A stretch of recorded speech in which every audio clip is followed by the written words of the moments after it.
Io c'ero e ci sono. Le note di Paolo Zanarella, il pianista fuori posto, riecheggiano nella hall del primo Covid Hospital italiano dedicato a Madre Teresa di Calcutta. I petali di questa rosa rossa racchiudono i malati di coronavirus passati di qui, quelli guariti ma soprattutto quelli che non ci sono più. Ma racchiudono anche gli attimi vissuti da chi in questo ospedale lavora. È stato un anno memorabile.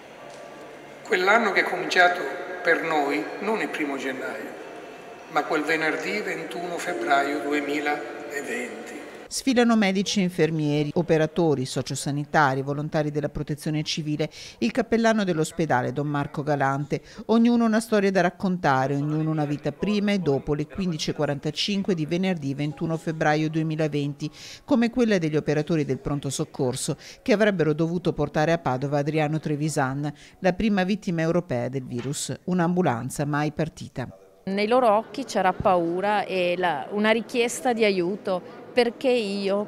Perché proprio io? Cosa devo fare? Come mi devo proteggere? Quello che mi hai dato, i dispositivi sono adeguati. 21 febbraio, ospedale chiuso per 48 ore, tutti dentro, turni raddoppiati. E poi 8 marzo, altra data indelebile, il giorno in cui Schiavonia diventò ospedale Covid. Cosa ha letto nelle persone che le erano al fianco quando ti ha raccontato che questo sarebbe diventato un Covid hospital? Paura e rabbia.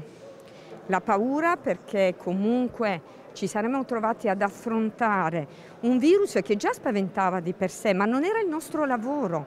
Come Monselice, tutti gli ospedali del Veneto e d'Italia in prima linea contro un nemico molto insidioso, con le terapie intensive a pieno ritmo. Siamo stati in prima linea, abbiamo avuto modo di trattare un numero elevatissimo di pazienti dall'inizio della pandemia, siamo arrivati a 180 attualmente e siamo ancora in prima linea, con un numero di pazienti attualmente non così alto, però con la paura di non aver finito. Una speranza per tutti, il vaccino, la certezza che la battaglia non è ancora vinta, una memoria che diventa abbraccio nel quadro della pittrice Carmen Cassighi, posto nella hall dell'ospedale di Schiavonia.